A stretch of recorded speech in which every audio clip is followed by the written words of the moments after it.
역대하 24장을 읽었습니다.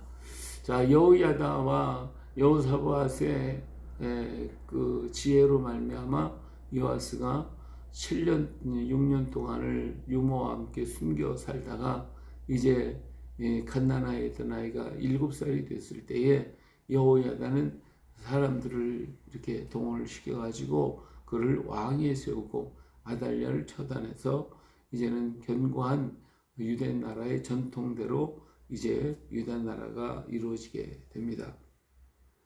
자, 이 요아스가 왕이 됐습니다. 왕이 됐을 때 그는 여호야다의 지시를 따라서 정말 하나님을 잘 섬겼고 또 하나님의 성전이 바알과 아세라 신당으로 가득 차서 다 파괴되고 여기저기 그 우상들을 섬기기 위해서 막 부셔버렸던 모든 부분들을 다 수리하도록 했습니다. 그러나 레위 사람들이 일을 빨리 하지 아니했기 때문에 여호야다가 그들을 불러가지고 요시야 왕이 여호야다를 불러서 왜 빨리 이렇게 하지 않느냐 이렇게 하면서 빨리 재촉을 해서 하나님의 성전을 회복시키게 하는 이런 일을 하게 합니다. 그래서 성전에다가 궤를 갖다 놓고 헌금궤를 놓고 누구든지 와서 그 헌금을 하도록 그렇게 했더니 백성들이 자발적으로 헌금을 드려서 돈이 많아 한 가득 차면 또 갖다가 붓고 다시 갖다 놓고 이런 식으로 계속 함으로써 이제 성전을 건축하게 되는 새롭게 이렇게 정리하게 되는데 그 정리를 다 하고서도 돈이 많이 남아가지고 이걸 가지고 하나님의 전에서 사용하는 모든 금그릇과 은그릇 뭐 이런 숟가락 이런 것들을 전부 다 만들 수 있을 정도로 많은 사람들이 이 일에 동참해서 하나님의 전이 전의 것으로 또다시 옛 모습대로 돌아가게 되었습니다. 이렇게 해가 정말 하나님이 그들을 축복하고 40년 동안을 다스리는 동안에 이런 큰 역사가 귀한 역사가 일어났는데 여호야다가 나이가 많았어요. 벌써 130세가 됐으니까 정말 그런 80세 이때부터 요아스를 섬겨왔던 사람인데 이제는 결국은 죽게 되었어요. 나이가 많아서. 근데 여호야다가 살았을 땐 여호야다의 말을 잘 듣고 그래서 하나님을 잘 섬기던 왕이 됐는데 여호야다가 죽고 나니까 그의 강한 세력이 물러나고 되니까 왕의 그 밑에 있던 이 방백들이 와가지고 왕한테 살살살 꼬셔서 다시 아세라 목상과 우상을 섬기도록 그렇게 꼬시게 됩니다. 그래서 결국은 이 요아스 왕이 그들의 말을 듣고 그 하나님의 섬김을 버리고 이런 아세라상 바알신을 섬기는 일에 힘을 다하게 되어버리고 정말 안타깝지요. 이들의 말을 듣고 이 노망이 들었나 나이가 뭐 이제 40세도 제대로 되지 한 40세 정도 됐을 텐데 이렇게 되고 보니까 이게 정말 안타까운 일이 아닐 수가 없습니다.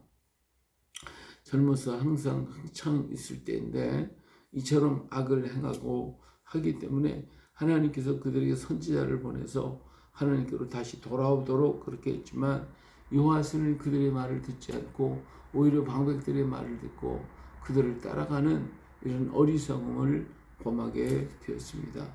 그래서 하나님께서 이제는 여호야다의 아들 스가랴를 감동을 시켜가지고 그들을 백성 앞에서 이것이 잘못됐다라고 하는 것을 분명하게 외치고 증거하게 만들었습니다. 그래서 왕한테 이것이 잘못됐다는 것을 여러 모양으로 얘기를 했지만 무리와 함께 꾀하여 왕의 명령을 따라 그를 여호와의 전뜰에서 돌로 쳐 죽였더라. 그랬으니 요아스가 정말 여호야다 때문에 자기가 살았는데 여호야다의 아들을 자기가 돌로 쳐서 죽이도록 명령을 해버리고 말았어요. 그러니 이거 너무 기가 막힌 거잖아요. 요아스 왕이 스가랴의 아버지 여호야다의 베푸는 은혜를 기억하지 아니하고 그의 아들을 죽이니까 그가 죽을 때에 뭐라 그랬어요? 여호와는 감찰하시고 신원해 주옵소서 하고 정말 안타깝게 죽어가는 그 스가랴의 모습을 볼 수가 있잖아요.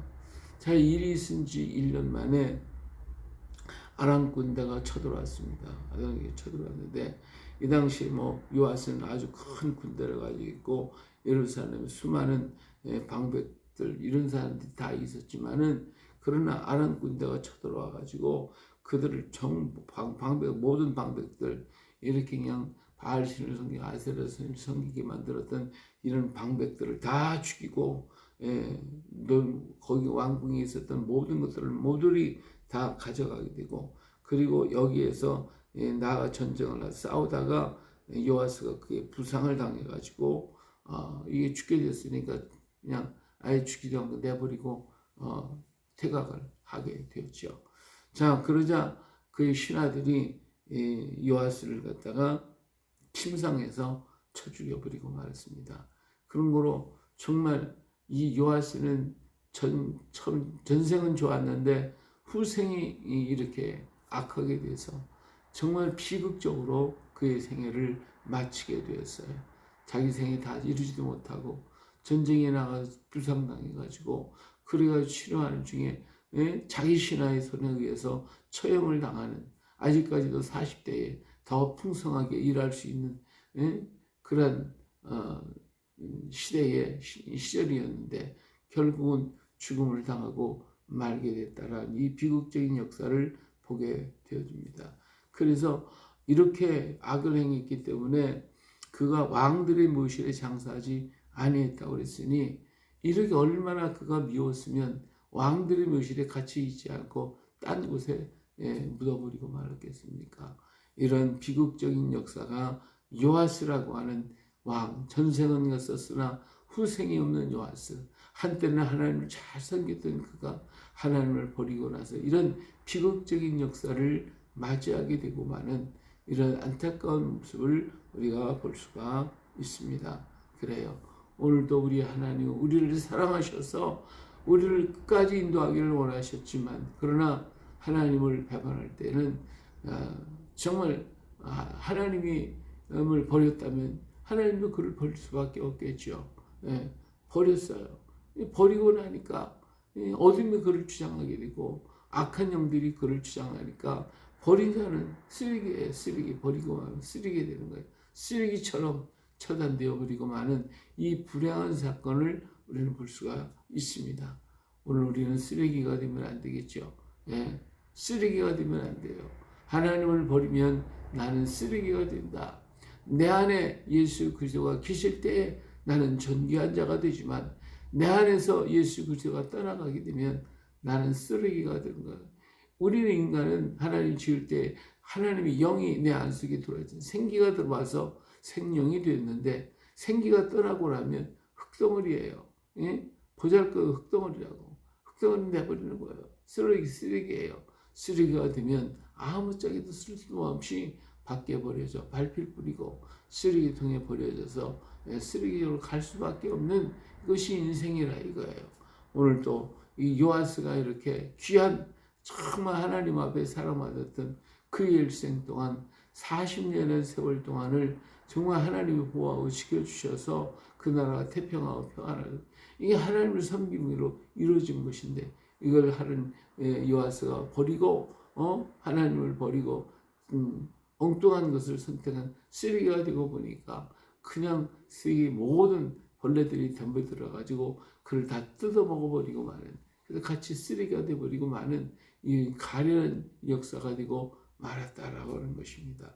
오늘도 우리 자신을 돌아보며 언제나 주님께 더 가까이 가 세월이 흐르면 흐를수록 우리는 더욱더 주님께로 가까이 다가가는 우리가 되어질 때 우리 하나님은 더욱더 존귀하게 더욱더 아름답게 만들어서 잘 익은 열매처럼 맛이 있는 열매처럼 향기가 나는 열매처럼 아름답게 우리는 익어가게 되어질 것입니다. 이런 정말 아름다운 모습이 오늘 우리 모습이요 나의 모습 너의 모습 우리 모습의 모습이 되어서 하나님 앞에서 사랑받고 인정받는 복된 우리 모두가 되시기를 예수님의 이름으로 축복합니다.